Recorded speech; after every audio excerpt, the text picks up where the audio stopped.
o terceiro orador nestas primeiras grandes intervenções deste primeiro painel, chamando a Sofia Crisóstomo, e que vai centrar a sua intervenção no cidadão e na liberdade de escolha.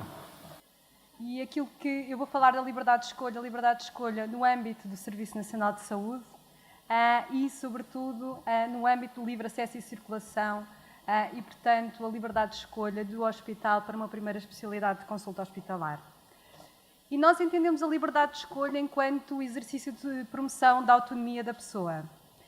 Uma ferramenta para o acesso de todos e de todas ao Serviço Nacional de Saúde e, portanto, à proteção da saúde, que é bom lembrar, estamos a comemorar os 70 anos da Declaração Universal dos Direitos Humanos, é um direito humano e está também protegido constitucionalmente. E, portanto, a promoção da liberdade de escolha é também uma forma de dar resposta não só às necessidades das pessoas, mas às expectativas que as pessoas têm relativamente ao Serviço Nacional de Saúde. E só desta forma podemos então concretizar aquilo que a própria OMS propõe como cuidados de saúde centrados na pessoa. E falamos muito nisto hoje em dia, aquela buzzword que está na agenda de todos, mas cuidados de saúde centrados na pessoa têm que responder não só às necessidades, mas àquilo que são as preferências e expectativas das pessoas relativamente ao sistema.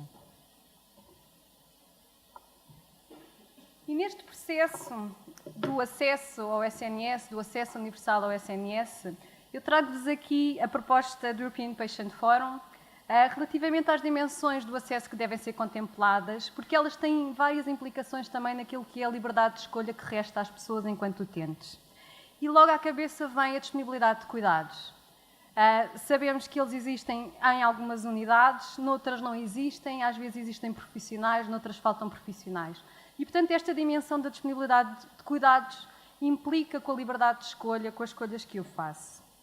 Mas também a questão da proteção financeira. E se nós sabemos que nesta área eu escolher ir à unidade de saúde A ou B, vou pagar sempre as mesmas taxas moderadoras, isto tem outras implicações na proteção financeira. Se eu tenho trabalho, posso perder a remuneração daquele dia de trabalho para me deslocar mais longe, posso pagar a deslocação. E, portanto, há outras dimensões para além daquilo que é a proteção financeira que o Serviço Nacional de Saúde nos dá, enquanto financiando os cuidados de saúde, que têm implicações importantes e eu depois vou dar alguns exemplos concretos. E existem também outras dimensões da acessibilidade, barreiras várias, como, por exemplo, a informação está disponível ou não está disponível sobre o livre acesso e circulação. Eu tenho um carro ou não para me deslocar, eu tenho capacidade de me deslocar sozinha, se não tenho, alguém pode ir comigo, posso-me fazer acompanhar. E também informação sobre a qualidade dos cuidados. Eu conheço a qualidade dos cuidados, os resultados que falávamos há pouco são públicos de uma forma inteligível ou não, para mim, enquanto cidadão. Mas estão os profissionais de saúde também disponíveis para partilhar as decisões comigo? Para partilhar a decisão de eu ser referenciada para a unidade de saúde A ou B? E, finalmente, a questão dos cuidados apropriados para cada grupo populacional. E vimos aqui falar, por exemplo, na questão da hospitalização domiciliária, mas também em situações, sobretudo, de exclusão, de pobreza. É bom nós encontrarmos os cuidados na comunidade, por exemplo, a disponibilidade dos cuidados perto, a disponibilidade de cuidados apoiados por pares, por exemplo. São outras dimensões da liberdade de escolha que têm também implicações importantes sobre se nós escolhemos dirigir-nos à unidade A ou B. Mas também existem todas as outras dimensões da nossa vida, para além da saúde ou do estado de doença. Enquanto cidadãos, e é isso que a OMS também nos propõe, é que nós olhemos para a saúde e para os cuidados de saúde e para a organização dos cuidados de saúde de uma forma holística. E, portanto, que tenhamos em consideração que todas as outras dimensões da nossa vida não deixam de existir porque nós temos uma doença, nomeadamente uma doença crónica, e que nós continuamos a ser pessoas que temos uma família, que temos um trabalho, que estudamos, que queremos continuar a fazer desporto, participar em eventos sociais e que, em alguns momentos da nossa vida, estas outras dimensões vão ser mais importantes do que as próprias decisões sobre a nossa saúde. E nós vamos escolher ativamente decisões que são piores para nós em termos de saúde, porque valorizamos as outras dimensões da nossa vida. Portanto, passando aqui um bocadinho aos casos concretos que eu vos trago para refletirmos em conjunto. E relativamente à disponibilidade de cuidados, eu começo por este porque isto é, digamos, a dimensão se calhar mais pública. Nós sabemos que, por exemplo, no Algarve faltam médicos.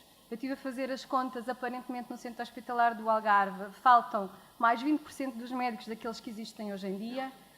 Sabemos que isso levanta questões de liberdade de escolha, não é? Porque se os médicos não existem, eu não tenho sequer essa possibilidade de escolher ser consultada em Faro. Eu tenho que escolher se quer ser consultada a vir a Lisboa, por exemplo.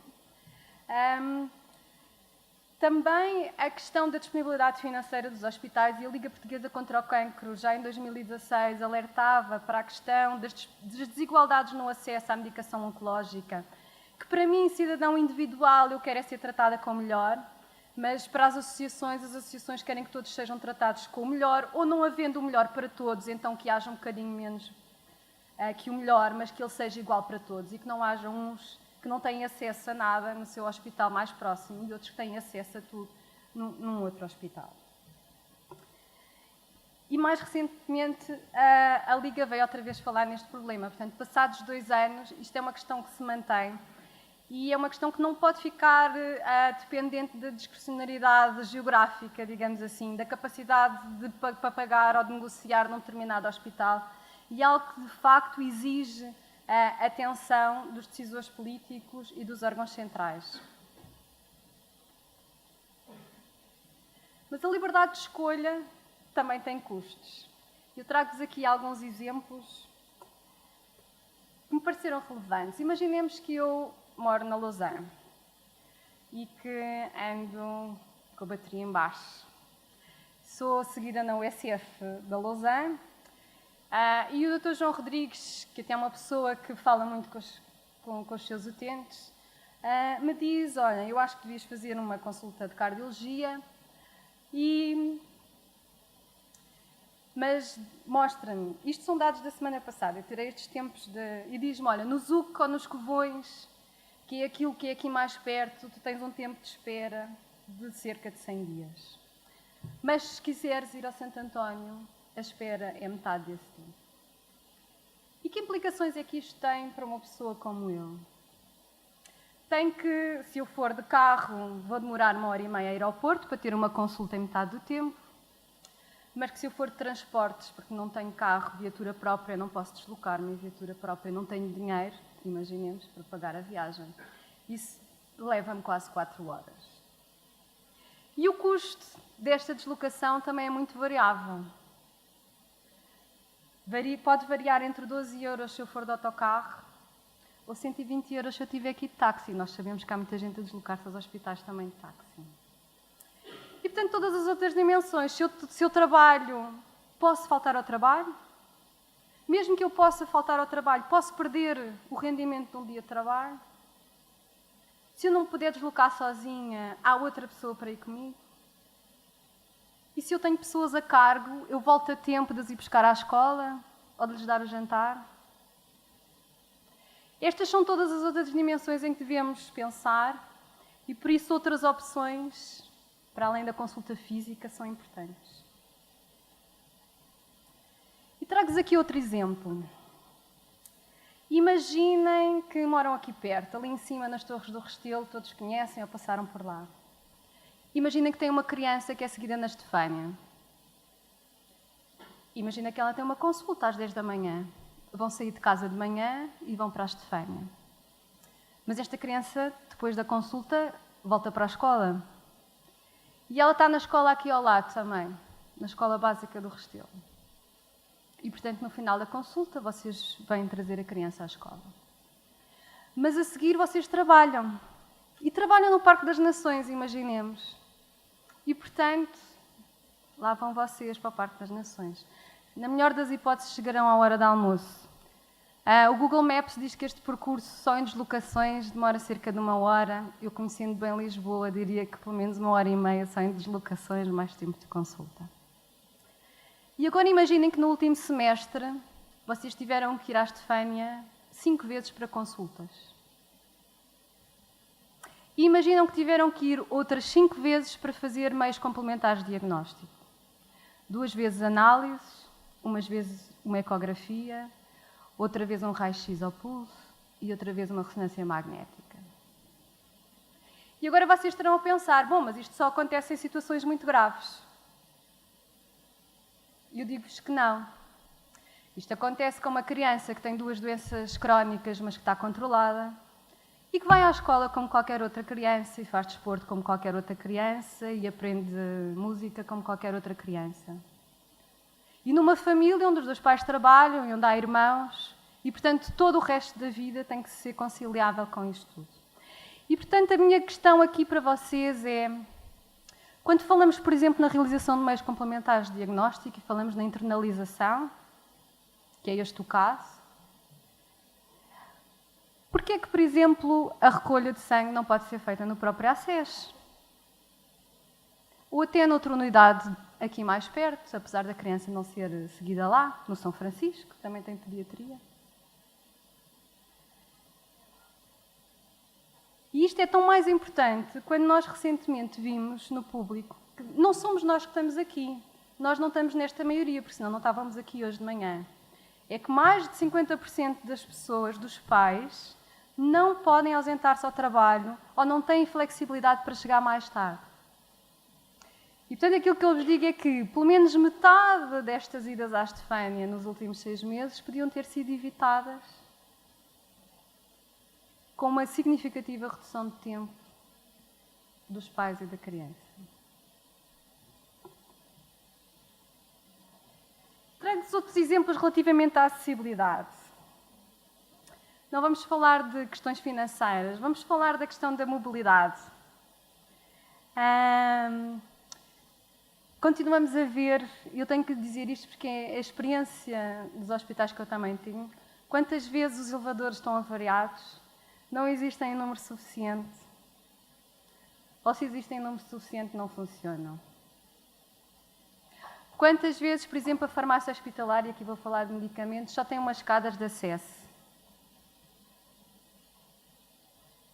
Falemos também de coisas boas. No outro dia, por exemplo, outra coisa importante que às vezes nos esquecemos é a questão da língua. Continua a haver muitas pessoas com muita dificuldade de compreender o português, sobretudo no contexto de saúde. Temos muitos imigrantes, muitos estrangeiros.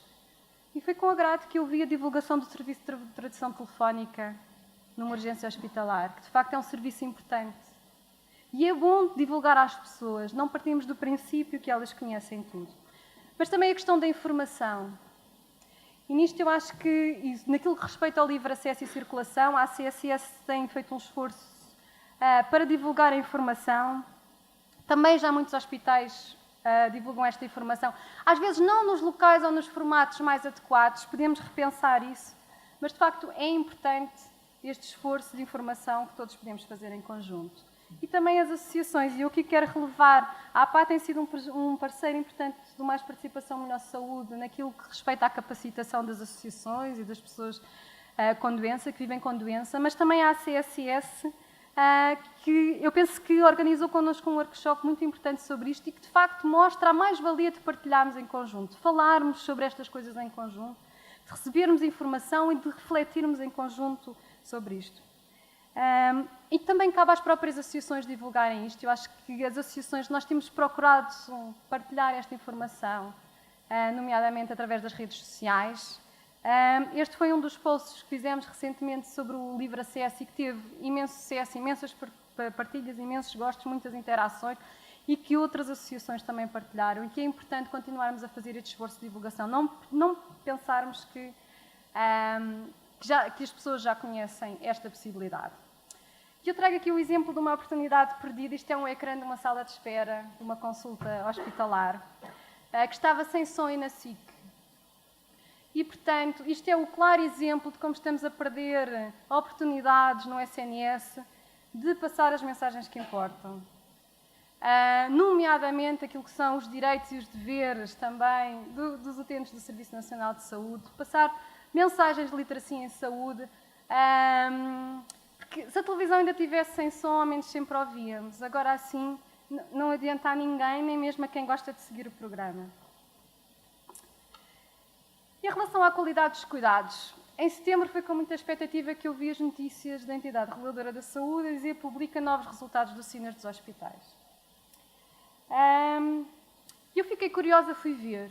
E uma das coisas que eu li, que para mim foi importante, é que a entidade reguladora da saúde realiza auditorias periódicas e aleatórias aos dados que são fornecidos pelos hospitais. Fiquei contente. Pensei, pronto, não são só os hospitais a fornecer os dados. Mas depois, mais à frente, vejo que, não, afinal, o que está aqui neste relatório é que a fidelidade dos dados é da exclusiva responsabilidade das instituições que os fornecem. E fiquei a pensar, então foram feitas auditorias ou não? Eu, como não encontrei informação sobre as auditorias, deduzo que elas não foram feitas. Mas mais importante do que isso é que quando vou à dimensão satisfação dos utentes, aquilo que eu me apercebo é que a satisfação dos utentes é avaliada por autorreporte das instituições, ou seja, se elas têm uma cultura de ter em consideração as contribuições dos utentes. E que ainda está para vir a avaliação da satisfação dos utentes diretamente. Portanto, a minha questão é o que queremos realmente. Falámos aqui em resultados, mas aquilo que pelo menos se vê até aqui é que ainda estamos só a falar de processo e não de resultados. Porque mesmo na dimensão excelência clínica, a única coisa que eu lá vi foi a mortalidade intra-hospitalar como indicador de resultados e, portanto, há aqui um caminho para fazer se queremos exatamente falar de resultados. Mas mais do que isso, e se a utilidade final deste sistema, conforme está referido no próprio site, é fornecer informação de forma clara, simples e inteligível, então temos aqui outro desafio, que é torná-la inteligível para o público em geral. Porque nem para os profissionais de saúde, e eu aqui coloco-me neste papel de profissional, é difícil encontrar a informação, perceber o que é que lá está, o que é que foi avaliado, portanto, para o público ela não cumpre ainda. Este é o caminho certo, mas ainda temos alguns passos para dar aqui. E realmente esta questão da avaliação de satisfação é muito importante. Eu chamo a atenção para todos os que estão aqui, porque nem sempre é isto que encontramos. É importante que a avaliação da satisfação seja feita em linguagem clara e inteligível, que as questões sejam relevantes para os próprios, que a resposta seja fácil e rápida e que haja um espaço para comentários. E a melhor forma de vocês assegurarem que isto existe é pedirem aos utentes para reverem os questionários. Primeira coisa. É a forma mais fácil e eficaz de o fazer e mais rápida também. E eu recebi no outro dia um SMS, porque fui a uma urgência, e dizia assim o SMS no final da urgência: descarrega a nossa app para responder ao questionário de satisfação do episódio de urgência. E eu fiquei muito contente porque me estavam a pedir o meu input relativamente à satisfação. Mas quem me conhece sabe que eu sou uma Data Protection Freak, e portanto pensei logo, mas porquê querem que eu descarregue uma app? Já vão querer ficar com os meus dados, com mais dados. E penso outra coisa, que é, só tenho 16 GB no meu telemóvel. E, portanto, lá vou ter eu que apagar um jogo dos miúdos para instalar mais uma app. E, portanto, eu não descarreguei a app, não respondi ao questionário de satisfação. Mas, quando estava a preparar isto a semana passada, pensei, bom, deixa-me lá ir descarregar a app, ver o que é que lá está e tal. Descarreguei a app e então ficaram com o meu nome, com o meu telefone e com o meu e-mail na app. Eu posso apagar os dados facilmente, também verifiquei isso. Mas o que é que acontece? Não tinha lá inquérito nenhum de satisfação. E então eu penso, mas não tinha inquérito de satisfação porque eu ainda não tinha a app quando recebi a mensagem, ou porque eu demorei, isto foi no dia 1 de novembro que eu recebi o SMS e eu descarreguei a aplicação para aí passado 15 dias. 15 dias nem chega, não é? Porque estamos a 14. Mas 10 dias. E pensei, o que é que aconteceu aqui? Eu fiz alguma coisa de mal. Portanto, agora mantive a app para ver se na próxima vez também recebo e aparece lá um inquérito de satisfação. Mas mais importante do que isto que eu vos queria dizer é que eu, enquanto utilizadora, circulo em 2 centros hospitalares. Já tenho a app do MySNS instalada. Também vou ao USF e, portanto, um dia se calhar vou ter um cancro e vou ao IPO, ou eventualmente tenho artrite reumatoide e tenho que ir ao Instituto Português da Reumatologia. E eu não quero ter 5 apps no meu telemóvel, lamento, mas não quero. Não é isso que é interessante para mim e que ninguém aqui quereria, certamente, numa situação idêntica, ter 5 apps. Portanto, aquilo que eu peço é um esforço concertado. Eu já no outro dia falei nisto no fórum da SPMS. As pessoas só querem ter tudo num único local, ter uma única agenda. E esta app interage com a agenda do telefone. Mas, de facto, aquilo que eu quero é que esteja tudo, idealmente, no MySNS. E relativamente à decisão partilhada, este foi um estudo feito pela ACSS e sobre livre acesso. E então, o dado importante aqui é que 25% das pessoas dizem que foram para outra unidade de saúde do que aquela por onde habitualmente seriam referenciadas, digamos assim, por proximidade geográfica. Em 25% aconselho por recomendação do médico de família. E eu, em setembro, trago-vos outra história agora. Em setembro, esta não é comigo, cruzei-me com uma pessoa na rua que trabalha diariamente com produtos tóxicos por inalação. E foi-lhe diagnosticado um enfisema pulmonar com insuficiência respiratória grave, depois de fazer um ataque, e a médica de família deu-lhe baixa. E referenciou para a consulta hospitalar, a consulta era daí a 3 meses. E ela estava nesta angústia porque eu não sei se posso voltar a trabalhar, o que é que me vai dar emprego agora aos 50 anos, noutra área, eu vou melhorar, não vou melhorar, isto vai agravar, há algum tratamento. E eu disse, não tem problema nenhum, vamos ligar à Respira, que é a Associação de Pessoas com Doença Respiratória Crónica, e vamos falar, vamos ver se há aqui outra solução. E Isabel Saraiva, para quem a conhece, muito despachada, disse logo, em Santa Marta o tempo de consulta, o tempo de espera é muito mais baixo. Portanto, olhe, volta à sua médica, explique-lhe isto. Nós estivemos a ver no site, os tempos médios de espera, de facto era cerca de metade na altura, e ela volta à sua médica de família para fazer esta conversa, para tentar ser referenciada para outro sítio. E a resposta que ela recebe é isto: não consegui. Tenho que seguir os protocolos do centro de saúde e ainda ouvir da minha doutora, se não estivesse satisfeita, procurasse um médico particular. E, portanto, porquê é que os médicos fazem isto? Uns porque não conhecem, não é? Uns não propõem porque não conhecem. E isto é uma realidade. Outros não propõem porque não estão para dar-se ao trabalho. Outros sentem-se questionados. E também isto acontece. Há profissionais que se sentem questionados, sentem o seu poder posto em causa quando questionados pela pessoa. E, portanto, a senhora continua desde setembro à espera da consulta. A consulta ainda não foi realizada. E o importante aqui é trabalharmos também a literacia dos profissionais. Eu acho que, em última análise, somos todos boas pessoas e queremos o bem uns dos outros. E, portanto, acho que, em primeiro lugar, há que trabalhar, de facto, há que não partir do pressuposto que só os utentes é que precisam de ser informados, não, os profissionais também. Estamos a pisar o tempo.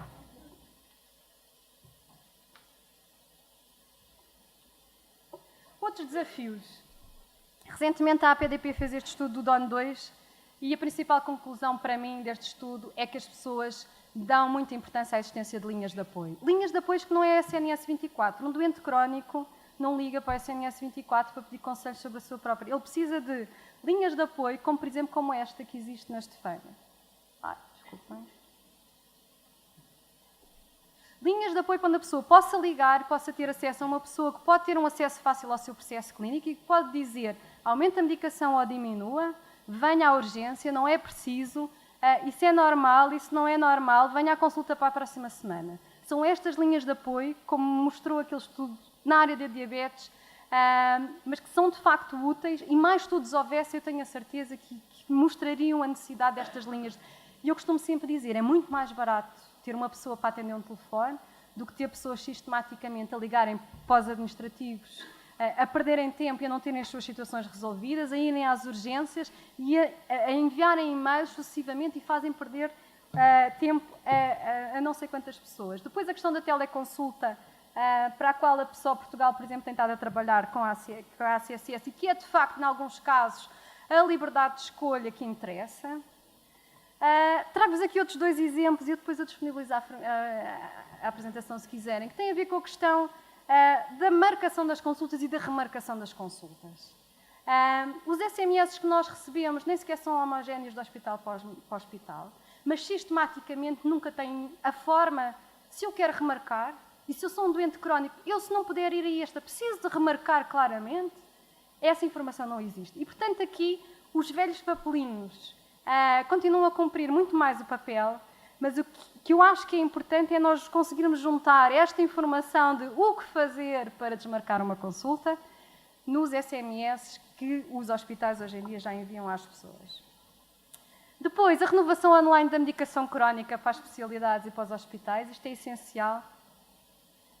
Eu, pessoalmente, nunca consigo a renovação da medicação crónica hospitalar sem 2 telefonemas, pelo menos, e normalmente há sempre um terceiro, mais um SMS para o médico, e, portanto, hoje em dia é uma ferramenta que não se justifica que esteja a ser só disponível nas USFs. E finalmente termino com um exemplo, porque no outro dia, numa reunião da APA, me disseram que isto já não existia, que é os pedidos de consulta e de meios complementares de diagnóstico à mão, para nós irmos entregar no guichê.